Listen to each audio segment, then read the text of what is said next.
All right, today we're going to put one of the shortest, but also one of the most famous poems in American literature right under the microscope. We're going to figure out how, in the world, just 21 words can pack such an incredible punch. Okay, first, let's just listen to it. I'm going to read it out loud. The fog comes on little cat feet. It sits looking over harbor and city on silent haunches and then moves on. And that's it. Seriously, that's the entire poem. So that's the big question, right? 21 words. That is it. So what makes this tiny little thing a masterpiece? How did Carl Sandburg squeeze so much imagery, so much feeling into this impossibly small space? Well, let's get into it. To really get the poem, I think we first have to get the poet. So let's take a quick look at the guy who wrote this thing. So this is Carl Sandburg. And let me tell you, he was a total giant in American literature. We're talking 3 Pulitzer Prizes. 3. 2 for his poetry, and 1 for this massive biography he wrote about Abraham Lincoln. So right away, we're dealing with someone who was an absolute master of the written word. This is a guy who knew how to say a lot with a little. So what's the secret sauce here? How did he pull it off? Well, the entire poem, and I mean the whole thing, balances on one single, absolutely brilliant idea. It's a comparison that takes something totally normal, fog, and turns it into something alive, something mysterious. Let's unlock it. Okay, this is it. This is the core genius of the poem. Sandburg doesn't just say the fog is like a cat. Nope. He says the fog is a cat.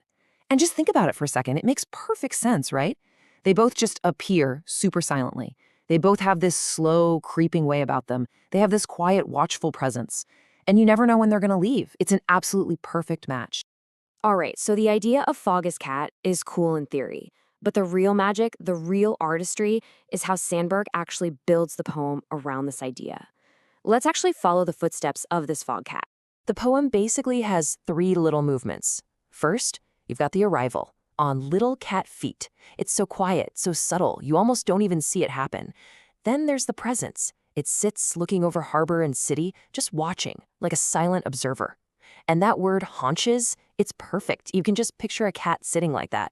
And finally, the departure, and then moves on. That's it. No big fuss. It just vanishes, just as quietly as it came. But, a master craftsman like Sandburg isn't a one-trick pony. He's got more tools in his toolbox. That main idea, the fog cat, is held up by a couple of other really cool poetic techniques. So the big one, of course, is the metaphor. A simile says something is like something else, but a metaphor goes all in. It says something is something else. The fog isn't like a cat, it is a cat. And that directness, it just forces your brain to smash those 2 images together into one powerful picture. And he backs that up with something called personification. I mean, think about it. Fog is just water vapor, right? It's an object. But Sandburg gives it animal-like qualities. He says it can come and sit. So suddenly, the fog isn't just weather. It's a character. It's a living thing with a mind of its own, moving through the city. And the last piece of the puzzle is the structure itself. Did you notice? There's no rhyme scheme, no da-dum rhythm. That's called free verse, and it is 100% on purpose. A rhyming poem would feel way too clunky, too loud for this subject. Instead, the poem just flows. It drifts. It feels quiet and natural, which is a perfect match for the feeling of watching fog roll in, or, watching a cat. Okay, so we've taken the poem apart and seen how it works. But, so what? What's the big deal? Why are we still talking about these 21 words over 100 years later? Why does it matter?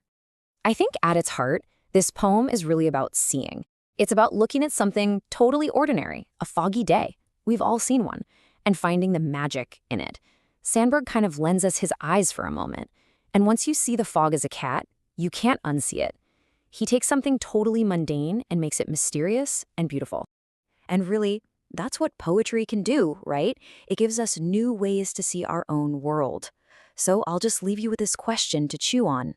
What's something ordinary in your life? The sound of the rain, maybe the traffic on your commute, the way the sunlight hits a wall?